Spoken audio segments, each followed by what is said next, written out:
애 앞에서 창피하지도 않니? 어머니는 저 좀 내버려 두세요. 이 남편이 죽은 지 얼마나 지났다고 벌써 다른 남자라도 만나는 거냐? 그만 좀 하시라니까요. 당신의 진심에도 따뜻한 이야기가 피어나길 바랍니다. 구독과 좋아요로 함께 걸어가요.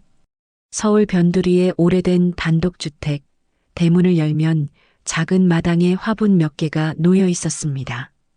박순애는 그 화분들을 하나씩 들여다보며 물을 주었습니다. 78배 나이였습니다. 허리는 구부정했고 손등에는 세월의 흔적이 깊게 새겨져 있었습니다. 남편이 세상을 떠난 지 반년이 지났지만 그녀는 여전히 남편이 가꾸던 화분들을 돌보고 있었습니다. 집 안으로 들어서자 거실은 조용했습니다. 텔레비전은 꺼져 있었고 시계 소리만 똑딱거렸습니다. 순애는 부엌으로 가서 아침 준비를 시작했습니다. 된장찌개를 끓이고 김을 구우고 밥을 퍼냈습니다. 세 그릇이었습니다. 자신의 것, 며느리의 것, 그리고 손녀 수진이의 것이었습니다. 하지만 식탁에 앉는 사람은 순애 혼자뿐이었습니다. 남편 박기철이 세상을 떠난 뒤 이 집에는 3명의 여자가 남았습니다. 시어머니와 며느리와 손녀였습니다. 아들은 10년 전 교통사고로 먼저 세상을 떠났고 며느리는 혼자 수진이를 키우며 살았습니다. 남편이 살아있을 때는 그래도 집안 분위기가 괜찮았습니다. 남편이 중재자 역할을 했으니까요. 하지만 이제 그마저 없어지자 집안의 균형이 무너지기 시작했습니다. 며느리는 요즘 들어 밤마다 외출했습니다. 저녁 8시쯤 화장을 하고 나가서 자정이 넘어 돌아왔습니다. 어디를 가는지 누구를 만나는지 말하지 않았습니다. 순애는 그런 며느리를 볼 때마다 가슴이 답답했습니다. 17살 손녀가 집에 있는데 엄마가 밤마다 나가는 게 옳은 일일까요? 순애는 며느리를 불러 세웠습니다. 애 앞에서 창피하지도 않냐? 며느리는 현관에서 신발을 신다 말고 고개를 돌렸습니다. 그녀의 이름은 한지영이었고 41살이었습니다. 얼굴은 여전히 젊어 보였고 눈매는 날카로웠습니다. 어머니는 저 좀 내버려 두세요. 목소리는 차가웠습니다. 순애는 입술을 깨물었습니다. 내 남편이 죽은 지 몇 년인데 벌써 다른 남자라도 만나는 거냐? 그 말에 지영의 얼굴이 굳어졌습니다. 그게 무슨 말씀이세요? 저는 그냥 친구들 만나고 오는 거예요. 친구? 밤마다? 애 엄마가 그러면 되는 거냐? 지영은 대꾸하지 않고 문을 열고 나갔습니다. 쾅 하는 소리가 집안을 울렸습니다.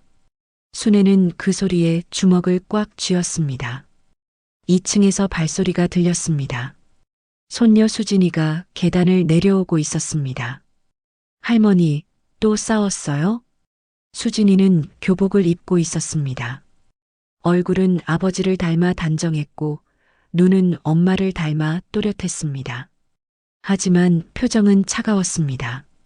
순애는 손녀를 보며 작게 한숨을 내쉬었습니다.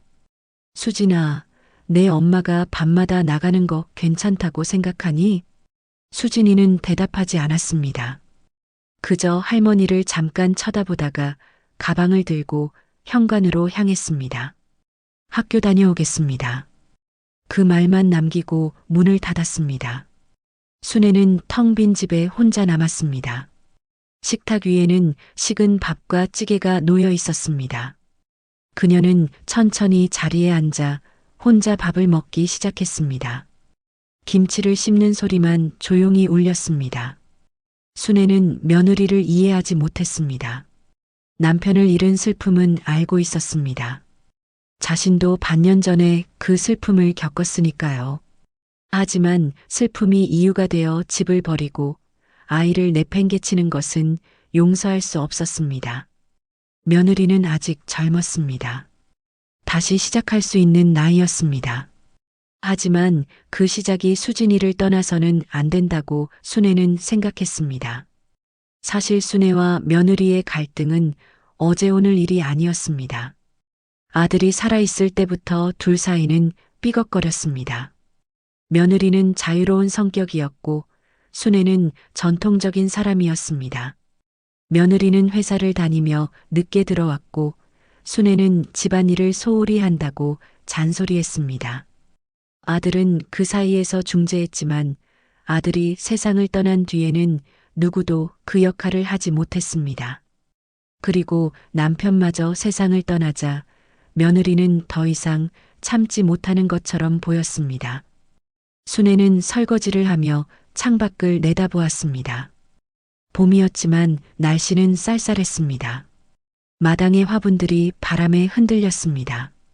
그녀는 문득 며느리가 처음 이 집에 왔던 날을 떠올렸습니다. 26의 젊은 신부였고 웃음이 많았습니다. 아들을 좋아하는 마음이 얼굴에 가득했습니다. 순애도 그런 며느리가 마음에 들었습니다. 하지만 세월이 흐르며 둘 사이에는 보이지 않는 벽이 생겼습니다. 저녁이 되자 며느리가 다시 집을 나갔습니다. 이번에는 순애가 말리지 않았습니다. 며느리는 현관에서 잠깐 순애를 돌아보았지만 아무 말도 하지 않고 문을 나섰습니다. 수진이는 2층 방에서 내려오지 않았습니다. 순애는 저녁을 차려놓고 손녀를 불렀습니다. 수진아, 밥 먹어라. 대답이 없었습니다. 순애는 계단을 올라가 손녀의 방문 앞에 섰습니다. 문틈으로 불빛이 새어나왔습니다. 수진아, 할머니가 밥 차려놨다. 안 먹을래요? 차가운 목소리였습니다. 순애는 문손잡이를 잡았지만 돌리지 않았습니다. 손녀가 싫어할 것을 알았으니까요. 그럼 문 앞에 둘게. 나중에 먹어. 네. 짧은 대답뿐이었습니다. 순애는 부엌으로 내려가 밥과 반찬을 쟁반에 담아 다시 2층으로 올라갔습니다. 손녀의 방문 앞에 쟁반을 조심스럽게 내려놓았습니다. 그리고 그 앞에서 한참을 서 있었습니다. 문 너머로 손녀의 움직임이 느껴졌습니다. 하지만 문은 열리지 않았습니다. 밤이 깊어갔습니다. 순애는 거실 소파에 앉아 텔레비전을 켰습니다. 드라마가 나오고 있었지만 내용은 귀에 들어오지 않았습니다.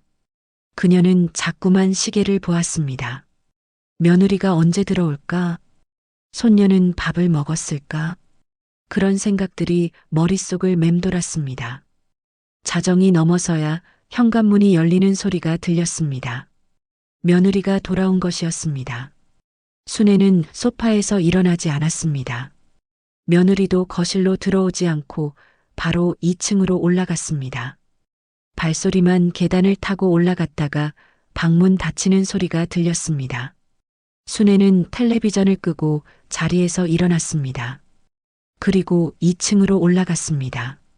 손녀 방문 앞에 쟁반은 그대로였습니다. 밥은 한 숟가락도 먹지 않았습니다. 순애는 그 쟁반을 들고 부엌으로 내려와 음식을 버렸습니다. 싱크대에 밥알이 흘러내렸습니다. 그녀는 그것을 바라보며 눈시울이 뜨거워지는 것을 느꼈습니다. 이 집은 이제 가족이 아니었습니다. 한 지붕 아래 사는 남남 같았습니다. 순애는 그것이 가장 슬펐습니다. 일주일이 지났습니다. 집안의 공기는 점점 더 무거워졌습니다. 순애는 여전히 매일 아침 세 그릇의 밥을 차렸지만 식탁에는 아무도 앉지 않았습니다. 며느리는 아침 일찍 나가 저녁 늦게 들어왔고 손녀는 학교에 가기 직전에 일어나 집을 나섰습니다. 순애는 혼자 밥을 먹고 혼자 설거지를 하고 혼자 마당을 쓸었습니다. 그날도 아침은 조용했습니다. 순애가 김치찌개를 끓이는 동안 2층에서 발소리가 들렸습니다. 수진이가 계단을 내려오는 소리였습니다. 순애는 재빨리 국그릇에 찌개를 담았습니다. 수진아, 밥 먹고 가거라. 손녀는 현관으로 곧장 걸어갔습니다. 교복 차림이었고 머리는 대충 묶여 있었습니다. 안 먹을래요. 아침은 먹어야지. 학교에서 배고프잖아. 편의점에서 사 먹을 거예요. 수진이는 신발을 신었습니다. 순애는 부엌에서 나와 현관까지 따라갔습니다. 할머니가 차려놓은 건데 그냥 가니? 수진이는 가방을 메고 문손잡이를 잡았습니다. 그리고 잠깐 할머니를 돌아보았습니다. 그 눈빛은 차가웠습니다. 학교 다녀오겠습니다. 문이 닫혔습니다. 순애는 그 자리에 한참 서 있었습니다. 그리고 천천히 부엌으로 돌아와 수진이 몫에 밥을 치웠습니다. 김치찌개는 아직 김이 모락모락 올라오고 있었습니다. 순애는 그것을 보며 작게 한숨을 내쉬었습니다. 며느리와는 대화조차 나누지 않게 되었습니다. 일주일 동안 며느리가 순애에게 한 말은 단 한마디뿐이었습니다. 세탁기 돌려주세요. 그것도 쪽지로 남긴 말이었습니다. 순애는 그 쪽지를 보며 가슴이 답답했습니다. 같은 집에 사는 사이인데 말 한마디 나누지 못하다니 이게 가족인가 하는 생각이 들었습니다. 오후가 되자 순애는 집안을 청소하기 시작했습니다. 거실을 쓸고 마루를 닦고 베란다를 정리했습니다. 일을 하는 동안은 생각이 멈췄습니다. 하지만 잠시 쉬려고 앉으면 다시 걱정이 밀려왔습니다. 며느리는 대체 어디를 가는 걸까? 손녀는 왜 저렇게 할머니를 멀리하는 걸까? 저녁이 되었습니다. 순애는 저녁상을 차렸습니다. 된장국과 생선구이, 나물 몇 가지였습니다. 그리고 2층으로 올라가 손녀의 방문을 두드렸습니다. 수진아, 저녁 먹자. 방 안에서 음악 소리가 들렸습니다. 순애는 다시 한번 문을 두드렸습니다. 수진아. 음악 소리가 작아졌습니다. 그리고 손녀의 목소리가 들렸습니다. 안 먹을래요. 왜? 점심은 제대로 먹었어? 대답이 없었습니다. 순애는 문손잡이를 잡았습니다. 할머니 들어가도 되겠니? 싫어요. 단호한 목소리였습니다. 순애는 손을 내렸습니다. 그럼 문 앞에 둘게. 꼭 먹어. 네. 짧은 대답뿐이었습니다. 순애는 부엌으로 내려가 밥과 반찬을 쟁반에 담았습니다. 손이 떨렸습니다. 이렇게 매일 문 앞에 밥을 두고 오는 게 옳은 일일까? 하지만 다른 방법이 없었습니다. 손녀는 할머니와 마주 앉기를 거부했으니까요. 쟁반을 들고 다시 2층으로 올라갔습니다. 손녀의 방문 앞에 조심스럽게 내려놓았습니다. 그리고 문 너머로 말했습니다. 수진아, 할머니가 미안하구나. 내 엄마한테 그렇게 말한 거. 방 안이 조용해졌습니다. 음악도 멈췄습니다. 순애는 계속 말했습니다. 할머니도 힘들어서 그랬어. 내 엄마가 밤마다 나가니까 걱정돼서. 여전히 대답이 없었습니다. 순애는 문에 손을 대고 섰습니다. 할머니가 잘못했어. 미안하다. 한참 뒤에 손녀의 목소리가 들렸습니다. 할머니는 엄마를 이해 안 하잖아요. 순애는 입술을 깨물었습니다. 무슨 뜻이니? 엄마는 힘들어요. 아빠 돌아가시고 할아버지까지 돌아가시고 엄마도 숨 쉬고 싶은 거예요. 그래도 내가 있잖아. 그러니까요. 손녀의 목소리가 커졌습니다. 내가 있으니까 엄마가 더 답답한 거예요. 할머니가 맨날 잔소리하니까 엄마가 집에 있기 싫은 거예요. 순애는 할 말을 잃었습니다. 손녀의 말이 가슴에 꽂혔습니다. 자신이 며느리를 내쫓은 것일까? 자신의 잔소리가 며느리를 집 밖으로 내몬 것일까? 수진아, 할머니 때문이에요. 엄마는 할머니 때문에 매일 밖에 나가는 거예요. 순애는 더 이상 말할 수 없었습니다. 그녀는 천천히 계단을 내려왔습니다. 다리에 힘이 없었습니다. 거실 소파에 주저앉았습니다. 손녀의 말이 귓가에 맴돌았습니다. 할머니 때문이에요. 밤이 되었습니다. 며느리는 여전히 들어오지 않았습니다. 순애는 텔레비전도 켜지 않고 어둠 속에 앉아 있었습니다. 시계 소리만 똑딱거렸습니다. 그녀는 문득 서랍을 열고 낡은 사진첩을 꺼냈습니다. 남편과 아들이 함께 찍은 사진들이 있었습니다. 아들의 결혼식 사진도 있었습니다. 며느리가 웃고 있었고 아들이 그녀의 손을 잡고 있었습니다. 그때는 모두가 행복했습니다. 순애는 사진을 쓰다듬으며 혼잣말을 했습니다. 내가 잘못한 거니? 대답은 없었습니다. 그저 시계 소리만 들렸습니다. 순애는 사진첩을 덮고 눈을 감았습니다. 눈물이 흘러내렸습니다. 자신이 가족을 지키려고 했는데 오히려 가족을 무너뜨린 것은 아닐까? 그런 생각이 들었습니다. 자정이 넘어 현관문이 열렸습니다. 며느리가 들어왔습니다. 순애는 소파에서 일어나지 않았습니다. 며느리도 불을 켜지 않고 조용히 2층으로 올라갔습니다. 발소리가 계단을 타고 올라가다가 손녀 방문 앞에서 멈췄습니다. 쟁반을 치우는 소리가 들렸습니다. 며느리가 손녀 몫의 밥을 가져가는 모양이었습니다. 순애는 그 소리를 들으며 가슴이 저렸습니다. 자신이 차려준 밥을 며느리가 치우고 있다는 것이, 자신과 며느리 사이에 손녀가 끼어 있다는 것이, 모든 것이 어긋나 있었습니다. 다음 날도 마찬가지였습니다. 손녀는 할머니를 피했고 며느리는 말이 없었습니다. 순애는 혼자 밥을 먹고 혼자 집안일을 했습니다. 오후가 되자 순애는 마당에 나가 화분을 돌보았습니다. 남편이 가꾸던 화초들이 시들어가고 있었습니다. 순애는 물을 주며 남편을 떠올렸습니다. 여보, 당신이 있었으면 이렇게 안 됐을 텐데. 바람이 불어왔습니다. 화분의 잎사귀들이 흔들렸습니다. 순애는 그것을 보며 눈을 감았습니다. 남편이 살아있을 때는 집안이 이렇지 않았습니다. 남편은 며느리를 감싸주었고 순애의 말도 들어주었습니다. 둘 사이를 중재했습니다. 하지만 이제 그가 없었습니다. 순애는 혼자였습니다. 저녁이 되자 순애는 다시 밥을 차렸습니다. 그리고 손녀의 방문 앞에 두었습니다. 하지만 이번에는 말을 걸지 않았습니다. 그냥 쟁반을 두고 내려왔습니다. 손녀도 문을 열지 않았습니다. 밤이 되어 며느리가 들어왔고 쟁반을 치워갔습니다.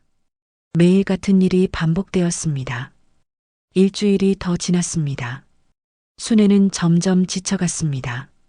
밥을 해도 아무도 먹지 않았고 말을 해도 아무도 듣지 않았습니다. 그녀는 밤마다 사진첩을 꺼내 보았습니다. 그리고 혼잣말을 했습니다. 너한텐 미움받을 짓만 했구나.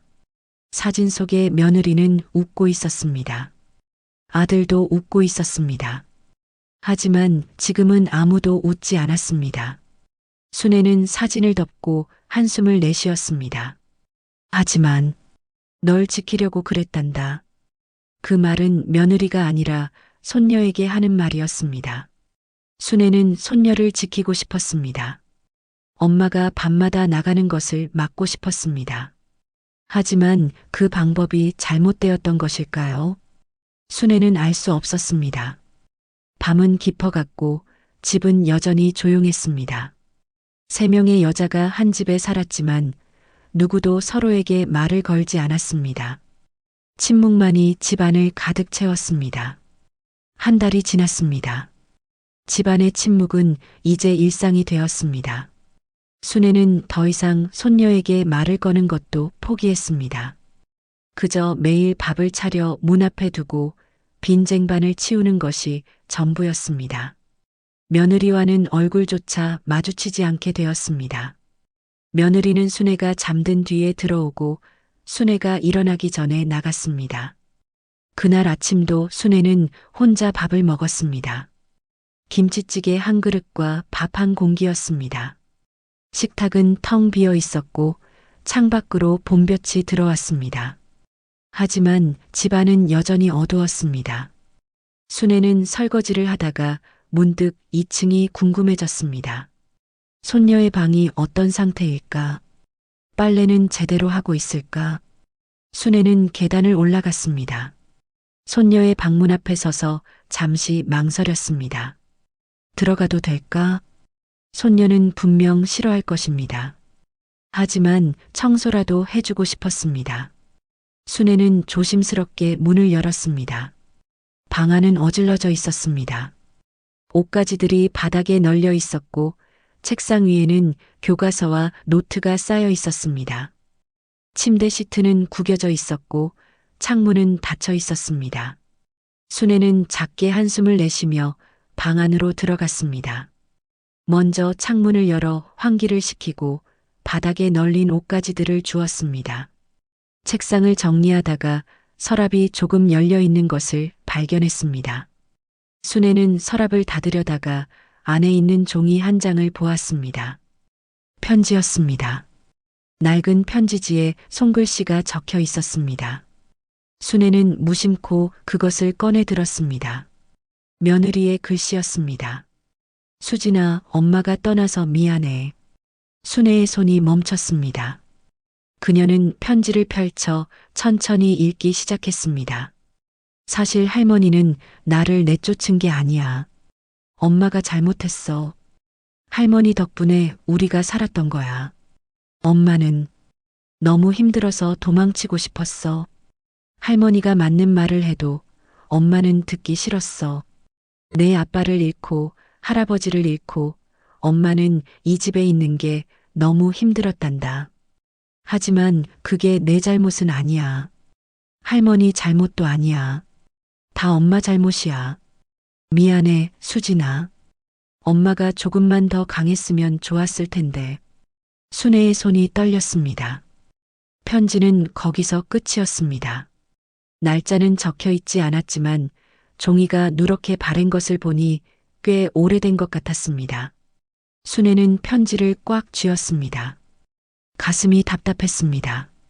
며느리가 이런 마음이었다니. 자신을 내쫓은 게 아니라 스스로 도망친 것이었다니. 순애는 편지를 다시 읽었습니다. 할머니 덕분에 우리가 살았던 거야. 그 구절이 눈에 들어왔습니다. 며느리는 알고 있었습니다. 순애가 자신들을 지키려 했다는 것을. 하지만 그것이 며느리에게는 부담이었던 것입니다. 순애는 편지를 서랍에 다시 넣으려다가 멈췄습니다. 이것을 손녀에게 보여줘야 할까? 손녀는 이 편지를 읽었을까? 읽었다면 왜 할머니에게 차갑게 대하는 걸까? 아니면 아직 읽지 못한 걸까? 순애는 갈팡질팡했습니다. 이걸 얘한테 보여줘야 하나? 혼잣말이 나왔습니다. 하지만 곧 고개를 저었습니다. 손녀가 엄마를 잃은 상처를 또다시 느낄까봐, 엄마가 떠난 것이 자신 때문이라고 생각할까봐. 순애는 편지를 조심스럽게 서랍 속에 다시 넣었습니다. 원래 있던 자리 그대로였습니다. 방 청소를 마치고 내려왔습니다. 하지만 마음은 무거웠습니다. 편지의 내용이 계속 떠올랐습니다. 며느리는 도망친 것이었습니다. 이 집에서 슬픔에서 책임에서 순애는 그것을 이해할 수 있었습니다. 자신도 남편을 잃고 나서 도망치고 싶었으니까요. 하지만 도망칠 수 없었습니다. 손녀가 있었으니까요. 오후가 되자 순애는 거실 소파에 앉아 멍하니 창밖을 바라보았습니다. 마당의 화분들이 햇볕을 받아 반짝였습니다. 남편이 가꾸던 것들이었습니다. 순애는 문득 남편이 그리웠습니다. 남편이라면 이 상황을 어떻게 풀어갔을까? 며느리를 어떻게 이해시켰을까? 저녁이 되었습니다. 순애는 밥을 차렸습니다. 하지만 이번에는 손녀의 방문 앞에 두지 않았습니다. 대신 식탁 위에 그대로 놔두었습니다. 그리고 거실에 앉아 기다렸습니다. 혹시 손녀가 내려올까 싶어서였습니다. 시간이 흘렀습니다. 6시, 7시, 8시. 손녀는 내려오지 않았습니다. 순애는 결국 밥을 치우고 손녀 방으로 올라갔습니다. 쟁반을 문 앞에 두고 돌아서려는데 문 안에서 소리가 들렸습니다. 흐느끼는 소리였습니다. 순애는 발을 멈췄습니다. 손녀가 울고 있었습니다. 그녀는 문 앞에 서서 귀를 기울였습니다. 손녀의 울음소리는 작았지만 절절했습니다. 순애는 가슴이 미어지는 것 같았습니다. 손을 들어 문을 두드렸습니다. 수진아. 울음소리가 멈췄습니다. 하지만 대답은 없었습니다. 순애는 문손잡이를 잡았습니다. 할머니 들어가도 되겠니? 싫어요. 목소리는 떨리고 있었습니다. 순애는 손을 내렸습니다. 수진아, 할머니가 미안하구나. 대답이 없었습니다. 순애는 문에 이마를 기댔습니다. 할머니가 잘못했어.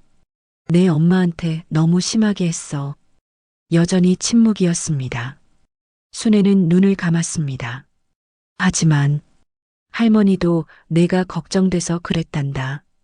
한참 뒤에 손녀의 목소리가 들렸습니다. 그럼 엄마는요? 엄마는 안 걱정돼요? 순애는 할 말을 잃었습니다. 손녀가 계속 말했습니다. 할머니는 엄마만 미워했잖아요. 엄마가 힘든 건 생각 안 하고. 아니야. 맞아요. 엄마가 그랬어요. 할머니는 자기를 이해 안 한대요. 순애는 가슴이 먹먹했습니다. 며느리가 그런 말을 했다니. 순애는 천천히 입을 열었습니다. 수진아, 내 엄마가 편지를 남겼구나. 방 안이 조용해졌습니다. 순애는 계속 말했습니다. 할머니가 오늘 방 청소하다가 봤어. 서랍 안에. 그거요? 손녀의 목소리가 작아졌습니다. 순애는 고개를 끄덕였습니다. 응, 내 엄마가 쓴 편지. 잠시 침묵이 흘렀습니다. 그리고 손녀가 말했습니다. 그거 아직 안 읽었어요. 순애는 눈을 떴습니다. 뭐? 엄마가 그걸 서랍에 넣어두고 갔는데 저는 무서워서 못 읽었어요. 엄마가 뭐라고 썼을지 무서웠어요. 순애의 가슴이 철렁했습니다. 손녀는 편지를 읽지 못한 것이었습니다. 그렇다면 지금까지 손녀는 엄마가 할머니 때문에 떠났다고만 생각한 것이었습니다. 수진아, 그 편지 읽어봐야 해. 싫어요. 무서워요. 할머니가 있잖아. 같이 읽자. 대답이 없었습니다. 순애는 기다렸습니다. 한참 뒤에 방문이 천천히 열렸습니다. 손녀가 얼굴을 내밀었습니다. 눈이 빨갛게 부어 있었습니다. 할머니, 같이 읽어주실 거예요? 순애는 고개를 끄덕였습니다. 그래. 할머니가 옆에 있을게. 손녀는 문을 완전히 열었습니다. 순애는 방 안으로 들어가 손녀 옆에 앉았습니다. 손녀는 떨리는 손으로 서랍을 열고 편지를 꺼냈습니다. 순애는 그 편지를 받아들었습니다. 그리고 천천히 읽기 시작했습니다. 손녀는 할머니 옆에 붙어 앉아 편지를 함께 보았습니다. 편지를 다 읽고 난 뒤 손녀는 말없이 울었습니다. 순애도 눈물을 참지 못했습니다. 두 사람은 그렇게 한참을 앉아 있었습니다. 손녀는 편지를 내려놓고 할머니를 바라보았습니다. 눈가에 눈물이 맺혀 있었습니다. 할머니, 그럼 엄마는? 순애는 손녀의 손을 잡았습니다. 내 엄마는 도망친 거야. 하지만 너 때문이 아니야. 손녀의 입술이 떨렸습니다. 그럼 할머니 때문도 아니에요? 순애는 잠시 말을 멈췄습니다. 그리고 천천히 고개를 저었습니다. 아니야. 할머니 때문도 아니야. 그럼 내 엄마는 그냥 힘들었던 거야. 순애는 편지를 다시 들여다보았습니다. 며느리의 글씨가 흔들려 있었습니다. 그 흔들림 속에 얼마나 많은 고통이 있었을까 생각하니 가슴이 아팠습니다. 수진아, 할머니가 미안하다. 손녀가 고개를 들었습니다. 왜요? 내 엄마를 이해하지 못했어. 할머니는 내 엄마가 도망친다고만 생각했어. 책임을 버린다고. 순애의 목소리가 떨렸습니다. 하지만 내 엄마는 정말 힘들었던 거구나. 할머니가 몰랐어. 손녀는 할머니의 손을 꽉 쥐었습니다. 할머니, 저도 몰랐어요. 엄마가 그렇게 힘들었는지. 두 사람은 한참을 그렇게 앉아 있었습니다. 방 안은 조용했지만 더 이상 차갑지 않았습니다. 따뜻한 무언가가 두 사람 사이에 흐르고 있었습니다. 순애가 먼저 입을 열었습니다. 수진아, 배고프지? 손녀는 고개를 끄덕였습니다. 조금요. 할머니가 밥 차려놨어. 같이 먹을까? 손녀는 잠시 망설이다가 대답했습니다. 네, 할머니. 두 사람은 1층으로 내려왔습니다. 식탁에는 아까 차려둔 밥과 반찬이 그대로 있었습니다. 순애는 국을 다시 데우고 밥을 전자레인지에 돌렸습니다. 손녀는 식탁에 앉아 할머니의 뒷모습을 바라보았습니다. 구부정한 등이었습니다. 얼마나 외로웠을까 하는 생각이 들었습니다. 밥이 준비되자 두 사람은 마주 앉았습니다. 한 달 만에 함께하는 식사였습니다. 순애는 손녀의 그릇에 반찬을 올려주었습니다. 많이 먹어. 요즘 너무 안 먹은 것 같더라. 네, 할머니. 손녀는 밥을 한 숟가락 떠서 입에 넣었습니다. 할머니의 밥맛이었습니다. 익숙하고 따뜻한 맛이었습니다. 그제야 그리웠던 것을 깨달았습니다. 할머니의 밥이, 할머니의 목소리가, 할머니가 그리웠다는 것을. 할머니, 왜? 미안해요. 순애는 수저를 내려놓았습니다. 뭐가? 할머니한테 너무 차갑게 대해서요. 할머니도 힘드셨을 텐데. 순애는 고개를 저었습니다. 아니야. 할머니가 더 미안하지. 내 마음을 몰라줘서. 두 사람은 잠시 눈을 마주쳤습니다. 그리고 함께 웃었습니다. 작은 웃음이었지만 진심이 담겨 있었습니다. 밥을 다 먹고 난 뒤 손녀가 설거지를 하겠다고 나섰습니다. 순애는 말리지 않았습니다. 손녀가 싱크대 앞에 서서 그릇을 닦는 모습을 보며 순애는 생각했습니다. 이 아이가 컸구나. 이제 할머니를 도와줄 수 있을 만큼 자랐구나. 설거지를 마친 손녀가 할머니 옆에 앉았습니다. 할머니, 엄마는 언제 돌아올까요? 순애는 잠시 생각했습니다. 모르겠구나. 하지만 엄마가 준비되면 돌아올 거야. 준비요? 응. 다시 우리랑 살 준비. 손녀는 고개를 끄덕였습니다. 그리고 조심스럽게 물었습니다. 할머니는 엄마가 돌아오면 괜찮으세요? 순애는 손녀를 바라보았습니다. 물론이지. 내 엄마는 우리 가족이잖아. 화 안 내실 거예요? 안 내. 잔소리도요? 순애는 웃었습니다. 그건 노력해 볼게. 손녀도 웃었습니다. 오랜만에 보는 손녀의 웃음이었습니다. 순애는 그 웃음이 너무 반가웠습니다. 그날 밤 순애는 오랜만에 편히 잠들었습니다. 마음이 가벼웠습니다. 손녀와 화해했다는 것이, 오해가 풀렸다는 것이 그렇게 기쁠 수가 없었습니다. 다음 날 아침 순애가 일어나 부엌으로 가니 이미 손녀가 일어나 있었습니다. 교복을 입은 손녀가 식탁에 앉아 있었습니다. 할머니, 일어나셨어요? 응. 너 벌써 일어났구나. 네. 오늘은 할머니랑 같이 아침 먹고 싶어서요. 순애는 미소 지었습니다. 그래. 할머니가 금방 차릴게. 아침을 차리는 동안 손녀는 할머니를 도왔습니다. 상을 차리고 물을 따르고 반찬을 덜어냈습니다. 두 사람은 마주 앉아 밥을 먹었습니다. 대화는 많지 않았지만 편안했습니다. 할머니, 저 학교 다녀올게요. 그래. 조심히 다녀와. 손녀가 현관을 나서다가 돌아섰습니다. 할머니, 왜? 저녁에 뭐 먹고 싶은 거 있으세요? 순애는 깜짝 놀랐습니다. 왜? 제가 만들어 드릴게요. 내가? 네. 엄마가 해주던 것처럼.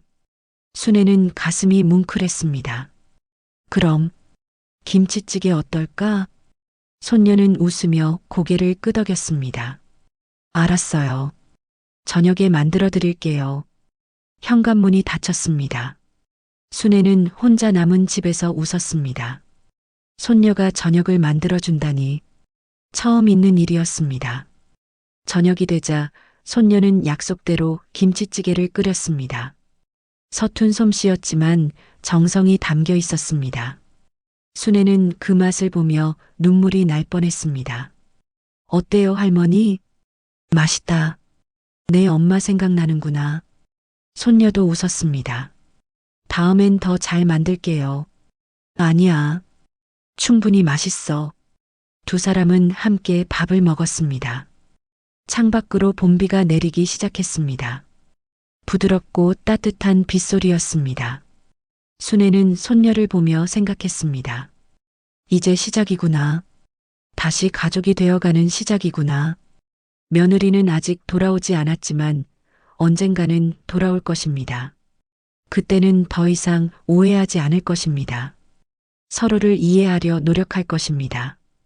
밥을 다 먹고 난 뒤 손녀가 말했습니다. 할머니, 내일도 같이 밥 먹어요. 순애는 고개를 끄덕였습니다. 그래. 내일도 모레도. 네, 할머니. 그날 밤 집 안에는 오랜만에 웃음소리가 흘렀습니다. 할머니와 손녀가 함께 텔레비전을 보며 웃었습니다. 빗소리가 창문을 두드렸고 그 빗소리 속에서 두 사람의 오랜 오해가 조용히 녹아내렸습니다. 순애는 잠들기 전 창밖을 바라보았습니다. 비는 여전히 내리고 있었습니다. 저 비가 그치면 봄이 올 것입니다. 그리고 언젠가 며느리도 돌아올 것입니다. 그때는 이 집이 다시 따뜻한 가족의 집이 될 것입니다. 순애는 눈을 감으며 속삭였습니다. 그래, 이제야 시작이구나. 밤은 깊어갔고 집은 따뜻했습니다. 할머니와 손녀 두 사람이 함께하는 집이었습니다. 일주일이 지났습니다. 할머니와 손녀의 일상은 조금씩 변해갔습니다. 아침마다 함께 밥을 먹었고 저녁에는 손녀가 할머니를 도왔습니다. 대화는 여전히 많지 않았지만 침묵은 더 이상 차갑지 않았습니다. 그날 저녁 손녀가 부엌에서 무언가를 준비하고 있었습니다. 순애는 거실에 앉아 텔레비전을 보고 있었습니다. 부엌에서 냄새가 흘러나왔습니다. 김치찌개 냄새였습니다. 수진아, 뭐하니? 할머니, 잠깐만요. 손녀의 목소리가 밝았습니다. 순애는 부엌으로 가려다가 멈췄습니다. 손녀가 혼자 하고 싶어 하는 것 같았습니다. 얼마 뒤 손녀가 쟁반을 들고 나왔습니다. 김치찌개와 밥, 그리고 반찬들이 정갈하게 담겨 있었습니다. 할머니, 제가 오늘 저녁 만들었어요. 순애는 식탁에 앉았습니다. 손녀가 차린 상이었습니다. 김치찌개를 한 숟가락 떠서 맛을 보았습니다. 어때요? 맛있다. 순애는 진심이었습니다. 지난주보다 훨씬 나아졌습니다. 할머니가 알려주신 대로 했어요. 김치는 꼭 짜고 돼지고기는 먼저 볶고. 그래, 잘했어. 손녀는 할머니 앞에 앉았습니다. 두 사람은 함께 밥을 먹었습니다. 창밖으로 해가 지고 있었습니다. 할머니, 응? 제가 엄마한테 편지 쓰려고요. 순애는 수저를 내려놓았습니다. 편지? 네. 엄마한테 할 말이 있어요. 순애는 고개를 끄덕였습니다. 그래. 좋은 생각이다. 할머니도 같이 쓰실래요? 순애는 잠시 망설였습니다. 며느리에게 할 말이 많았습니다. 하지만 어떻게 시작해야 할지 몰랐습니다. 할머니가 뭐라고 써야 할까? 손녀가 웃었습니다. 할머니 마음대로요. 그날 밤 두 사람은 거실에 앉아 편지를 썼습니다. 손녀가 먼저 썼습니다. 엄마, 나 수진이야. 엄마가 보낸 편지 읽었어. 엄마가 힘들었다는 거 이제 알았어. 미안해, 엄마. 나는 엄마가 나 때문에 떠난 줄 알았어. 그래서 할머니한테 화냈어. 하지만 이제 알았어. 엄마는 그냥 쉬고 싶었던 거지? 괜찮아, 엄마. 천천히 쉬어. 할머니랑 나는 여기서 기다릴게. 엄마 준비되면 돌아와. 순애는 손녀가 쓴 편지를 읽고 눈시울이 뜨거워졌습니다. 그리고 자신도 펜을 들었습니다. 지영아, 나야. 어머니, 미안하다. 내 마음을 몰라줘서. 너도 힘들었구나. 내 편지 읽고 알았어. 어머니가 너무 몰랐어. 넌 도망친 게 아니라 숨 쉬려고 나간 거였구나. 미안해. 돌아올 때 어머니가 더 잘할게. 수진이랑 잘 지내고 있어. 걱정 마. 내가 돌아올 때까지 우리 잘 지킬게. 편지를 다 쓰고 난 뒤 두 사람은 봉투에 넣었습니다. 주소는 며느리의 친정이었습니다. 아마 거기 있을 것이라고 순애는 짐작했습니다. 다음 날 아침 손녀가 우체국에 들러 편지를 붙였습니다. 돌아오는 길에 손녀는 생각했습니다. 엄마가 편지를 받으면 어떤 기분일까? 기뻐할까? 아니면 미안해할까? 며칠이 지났습니다. 답장은 오지 않았습니다. 하지만 할머니와 손녀는 기다렸습니다. 조급해하지 않았습니다. 그러던 어느 날 저녁 현관문이 열리는 소리가 들렸습니다. 순애는 거실에서 고개를 들었습니다. 손녀도 2층에서 내려왔습니다. 현관에 누군가 서 있었습니다. 며느리였습니다. 지영은 여행 가방을 들고 서 있었습니다. 얼굴은 여인 것 같았지만 눈빛은 예전보다 맑았습니다. 어머니, 수진아. 목소리가 떨렸습니다. 순애는 자리에서 일어났습니다. 손녀는 계단 중간에서 멈춰 섰습니다. 돌아왔구나. 순애의 목소리도 떨렸습니다. 지영은 고개를 숙였습니다. 죄송해요, 어머니. 그리고 미안해, 수진아. 손녀가 먼저 달려갔습니다. 엄마. 지영은 딸을 끌어안았습니다. 두 사람은 한참을 그렇게 서 있었습니다. 순애는 그 모습을 보며 눈물을 닦았습니다. 지영이 고개를 들어 시어머니를 바라보았습니다. 어머니, 편지 받았어요. 그래. 죄송해요. 제가 도망쳤어요. 순애는 천천히 며느리에게 다가갔습니다. 아니야. 내가 숨 쉬려고 한 거잖아. 지영의 눈에서 눈물이 흘렀습니다. 어머니, 이제 괜찮니? 지영은 고개를 끄덕였습니다. 네. 이제 좀 괜찮아요. 순애는 며느리의 어깨를 가볍게 두드렸습니다. 그럼 됐다. 들어와. 세 사람은 거실로 들어갔습니다. 오랜만에 온 가족이 함께 모인 것이었습니다. 배고프지? 밥 먹었어? 지영은 고개를 저었습니다. 아직이요. 수진아, 엄마 밥 차려드려야지. 손녀가 웃으며 대답했습니다. 네, 할머니. 제가 할게요. 지영이 놀란 표정으로 딸을 보았습니다. 수진이가? 네. 요즘 제가 저녁 만들어요. 정말? 순애가 웃었습니다. 그래. 이 애가 김치찌개 끓이는 법 배웠어. 내가 끓이던 맛 기억난다고 했어. 지영은 딸의 손을 잡았습니다. 고마워, 수진아. 엄마 같이 만들어요. 두 사람은 부엌으로 갔습니다. 순애는 거실에 남아 그 모습을 바라보았습니다. 부엌에서 웃음소리가 들렸습니다.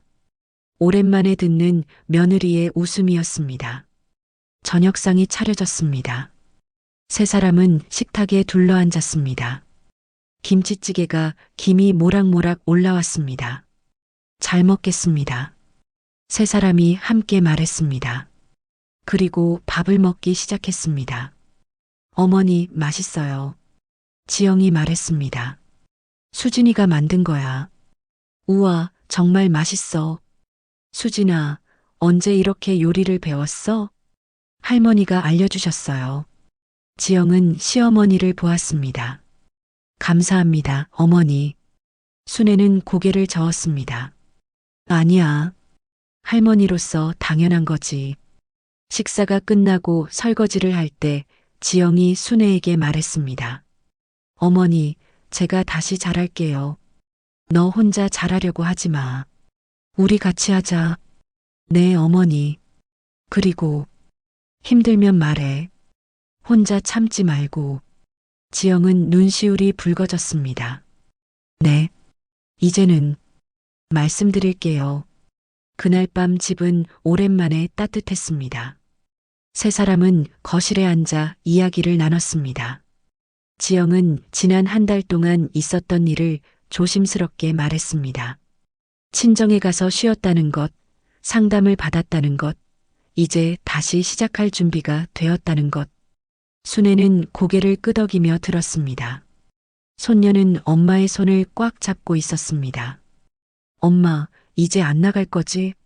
지영이 딸의 머리를 쓰다듬었습니다. 응, 이제는 여기 있을 거야. 약속? 약속? 순애는 두 사람을 보며 생각했습니다. 이제야 가족이 됐구나. 진짜 가족이 됐구나. 그날 밤 잠들기 전 순애는 남편의 사진을 보았습니다. 여보, 봤어? 우리 며느리 돌아왔어. 수진이도 이제 웃어. 우리 가족 다시 시작하는 거야. 사진 속 남편은 웃고 있었습니다. 순애도 따라 웃었습니다. 창밖으로 달빛이 들어왔습니다. 봄밤이었습니다. 집안은 조용했지만 따뜻했습니다. 세 명의 여자가 함께하는 집이었습니다. 할머니와 며느리와 손녀. 이제 그들은 진짜 가족이었습니다. 마당의 화분들이 달빛을 받아 반짝였습니다. 남편이 가꾸던 것들이었습니다. 순애는 내일 아침 며느리와 손녀에게 화분 돌보는 법을 알려줘야겠다고 생각했습니다. 함께 가꾸면 더 잘 자랄 것입니다. 그렇게 봄은 깊어갔습니다. 집안에는 웃음소리가 돌아왔고 식탁에는 세 사람이 함께 앉았습니다. 오해는 풀렸고 상처는 아물어갔습니다. 순애는 잠들기 전 마지막으로 속삭였습니다. 그래, 이제야 가족이구나. 밤은 깊었고 내일은 또 다른 하루가 시작될 것입니다. 하지만 이제 그들은 혼자가 아니었습니다. 함께였습니다. 그것만으로 충분했습니다.